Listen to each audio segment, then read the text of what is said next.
You're listening to Money Never Sleeps Radio. In your face. What we got here is a failure to communicate. Oh, have I got your attention now? Greed, for lack of a better word, is good. You know what I mean? Money to be made in a place like this. Money never sleeps, pal. You're crazy. Don't run when you lose. Don't whine when it hurts. You know what it takes to sell real estate? It takes brass. I've fallen, and I can't get up. All right, welcome to Money Never Sleeps. This is the show where we talk about anything and everything that impacts the flow of money from around the corner to around the world. And I want to thank you for joining us. As promised, this episode we're going to be speaking about Pico Novus. I told you that over the next several episodes I am going to be focused on cryptocurrency. And there's a big reason for it, because it is that important. It is that important. It is an asset class. It's something that anyone that anywhere. I don't care if you have $100 in investment or you have $100 million. You need exposure to this space, no question. It's not about the trading aspect, and I need to be very clear on that. It's not about the trading aspect. It's the investment in the future, and that's what it comes down to. This is why you have individuals that happen to be Bitcoiners, right? You know, you have the big Bitcoin conference happening this week. They're Bitcoiners, and they don't go and trade Bitcoin. They're looking at what's going to happen tomorrow, like Michael Saylor. What's going to happen tomorrow? What's going to happen the next year, the year after that? Where's it going to be? So that's what it's all about. Now, I'm focusing on Pico Novus because, you know, I truly believe in this project with my whole heart, because of what is in front of us.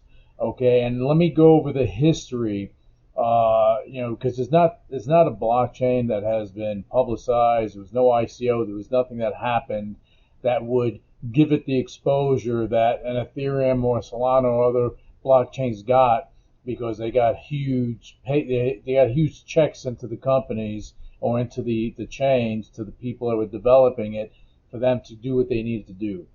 Okay, this was pretty much a bootstrap situation. Now, in about 2016, you had two guys that, I'm not even 100% sure if this is their real names, but you have Vin Goss and Sriram. They came together. Actually, Vin Goss, from what I know, was the originator of it. And started building out the network. Had a vision to be disruptive, because the traditional banking methods that were present, even present now, but present back then, needed to change. This is why Bitcoin itself was created, because there needed to be a change. There needed to be something else that a trustless system that you can actually do something with. Now, with Pico Novus, it was meant to be something bigger. They had a big vision. They were idealists. They weren't opportunists. They didn't go in and create this to go and fill their pockets with money. They created it because they wanted to change the world. And what transpires is that in the process of trying to change the world, what happens? You need the resources to do so. And that's something that they lacked. So basically, they aligned with in 2017 when they began to launch it, somewhere around there, 2017, 2018, they aligned with Mega Technologies, and they wanted to have something integrated into their system. Now, what Mega Technologies did in, I think, 2015, basically created, maybe close to 2016, created a digital vault. And it was initially going to be done for Bitcoin, right? But when they were approached with Pico Novus, it was interesting enough. And after a lot of time thinking about it, everyone decided to go with Pico Novus because of the potential. Problem is that the technology at the time is not anywhere near what it is today. Mega Technology itself really didn't have a hand in the technology. They couldn't do much because the open source part of it wasn't there, so there was limitations. All right, so the project itself started to move forward, but at some point in time, it hit a brick wall. Not that anything, technology-wise fell apart. It was just the limitations of the people that created it. Their limitations in what they can do and what they knew. So after a lot of negotiation, and after, well, paying a pretty penny to actually be able to do it, Mega Technologies in 2022, they were given the nod to actually become the stewards of the blockchain and go and be the maintainers of it, right? So what wound up happening is that Mega Technologies went in there, stripped the entire blockchain down to the bone, sharded it to high heaven, and created a platform that is not only robust, it's scalable, it's fast, it has the growth potential.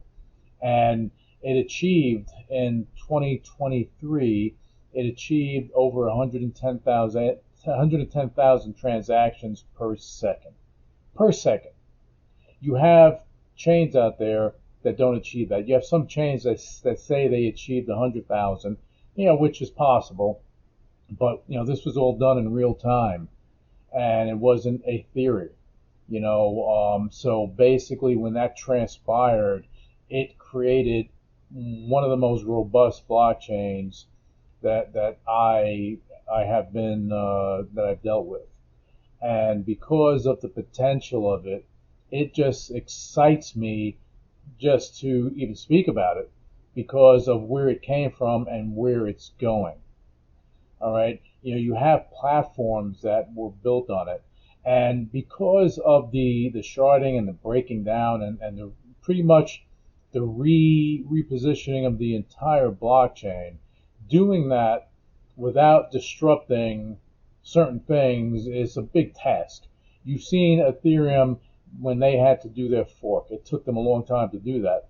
When they had to go to Ethereum 2.0, it took them time to do that. When they moved from proof of work to proof of stake, it took them a long time to do it because it's like trying to change the tires or the rims or whatever they are on a moving train or a moving car. All right, it's a little difficult. Things are moving and you're trying to change things, so it becomes problematic because a million things can go wrong. You can go do things in the test net and everything else, and that's great, but until you go live, you don't know. You hope and pray. You do the best you can to make sure everything works well in the test net, but other than that, it becomes a cross my fingers and hopefully everything goes okay. So with Piku, this is what transpired. So after doing that, certain platforms were built on it. Now, the open source part of it, I know that is coming, and it couldn't be there now, and there are a number of reasons. And if you're listening to this, I want you to mark this down. The reason why the open source wasn't there from inception, because again, Mega Technologies wasn't there. They weren't there at inception. They had to come in later to shard it and break it down and do all this stuff. So until all this stuff was working properly and everything was working like a dream, there was no way to go. It would be ridiculous to go and throw something open source that wasn't in the position of being there, because everything needed to work out properly. That's what it comes down to. So security and things of that nature. There's a lot of proprietary things that have gone in beyond the blockchain that actually secures the blockchain, makes everything tight. Where as opposed to just having a blockchain and having an open source and people can do what they want to do, there are certain security measures that have to go in because it is important. security is important. Blockchain, you can't go mess around with it because you change one block, you have to change every block beginning and after. Impossible. But also you want the security and you want the scalability and the stability with that. So all this stuff needed to be pushed to the limit, and it has been pushed to the limit. Achieving that milestone was a big thing, and building everything from a decentralized exchange to a messaging super app to other platforms on the blockchain, okay, and then integrating parts of the blockchain into them for security reasons, it has proven that it is a sustainable, scalable, and growth-oriented blockchain, and that is what makes it a fantastic situation. Okay, and as far as the future of it, the future is very bright. You have when the open source, and that is, right now we're at the tail end of July. I'm assuming that the open source part of it will come towards the end of August, early September, and this is what's going to allow the community to get involved, and get involved and do some things. Granted, there are certain there's certain things that may be there, but until the open source is there for developers to jump in, they're going to be limited. There's going to be a Piku virtual machine where you can have, a developer can actually go and code in different languages and basically do it on there. Same way you would do with the Ethereum virtual machine, and be able to do a lot of different things and be able to go and integrate certain things on the blockchain. But also the cool thing about it is that if you are building something, if you're using the Piku virtual machine to do things, you have the opportunity, if you're building an app, if you're building something of that nature, you have the ability and the opportunity to actually go and integrate it into other platforms that have to do with Megahoot Technologies itself, and that gives you a vast exposure for a developer with an app, especially when it comes to the super app that is there. Now, as far as talking about the future of Piku Novus, the future is bright. You have a platform, you have a blockchain that's scalable. You have other elements in there. You have some proprietary technology that has attached itself to the blockchain to secure it, make it faster, make it better, and make everything more robust. And these are things that will not be open source, but the blockchain itself will be. But in putting these things in place, it has allowed for Piku to be that sustainable project that can really grow. Now, is it a system, or is it a blockchain that is just technology? Everything is technology, right? But there's more to it than that, because you have other elements that are going to be coming in, from payment portals to other systems that'll be integrated into it. Just the same way you have Ripple and they have XRP and they're building out systems. What Megahoot Technologies will be doing is creating systems that are built on Piku. So basically integrating this into other systems that may be centralized with private companies, but is still using the technology, is still pinging the blockchain for that security, for the things that are there to protect systems and create that immutability and that transparency and that security that companies need. All right, and that's the great thing with Piku Novus. That's why I love what has been done, and I am so excited for the future of it. Now I can't speak to numbers as far as where something can go, but I have to imagine that if you're looking at an Ethereum that has such a robust situation, even a Solana that has a growing network and they're building things up further, okay, you look at where they sit today, and you look at Piku and where it sits today. I think that the future does look bright on a lot of different levels. And again, I look at this personally as an investment in the future. All right, you have a lot of people that are quote unquote, crypto traders. They get involved in scalping and doing this, and basically that's just arbitrage. They do all these different things, and what winds up happening, they disrupt markets. Now, again, in traditional finance, same thing happens. You have companies that are performing arbitrage. Now, is that illegal? No. Okay, does it disrupt things? It can. High frequency trading and the like can be a help and a hindrance. The same way with traditional markets, high frequency trading and market makers, things of that nature, they help to create that liquidity factor, right? They help for these companies to continue to grow and be robust and have that activity. Now, other things can get involved when with traditional markets. You can have shorters that come in and destroy your company.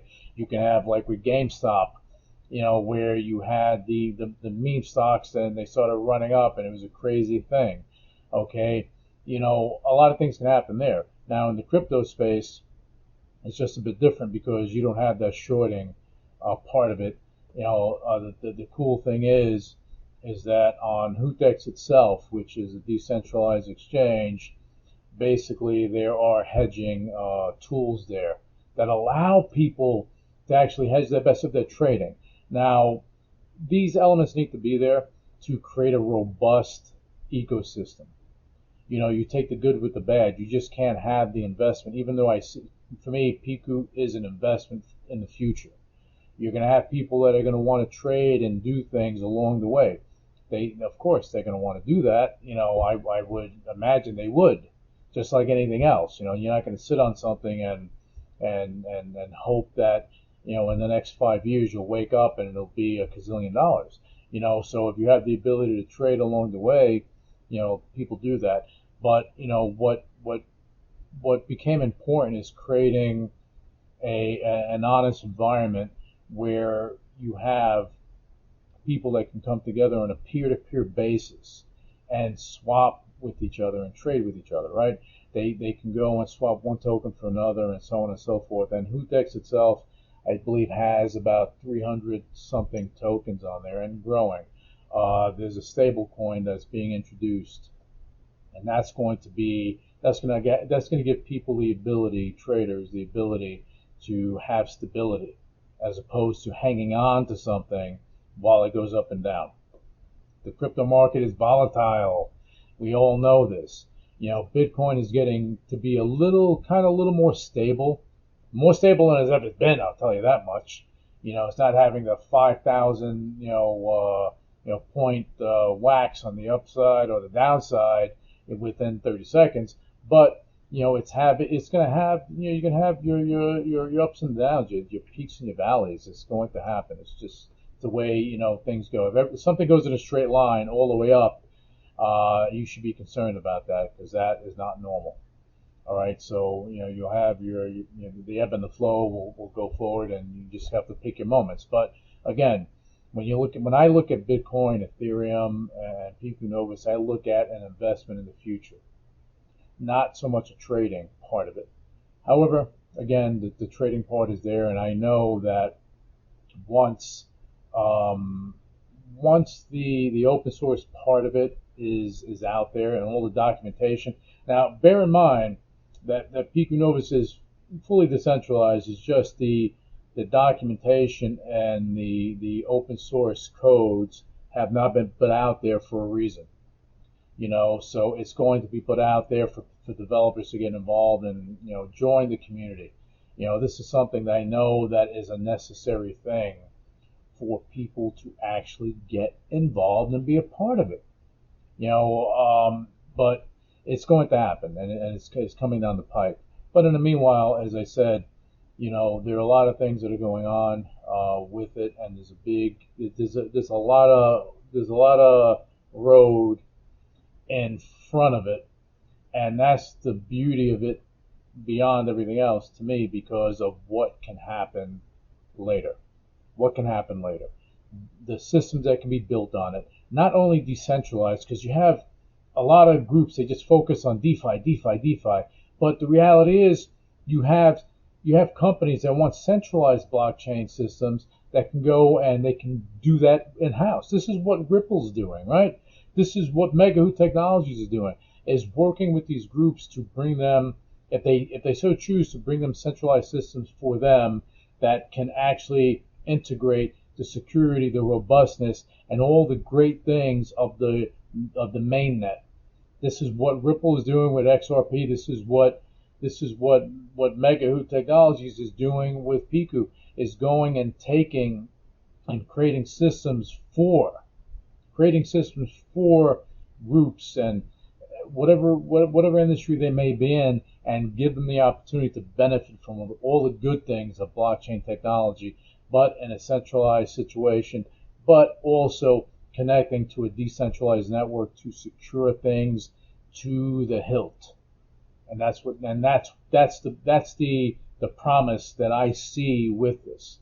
And this is why I'm in this at a crazy angle right now, because I believe in this so much.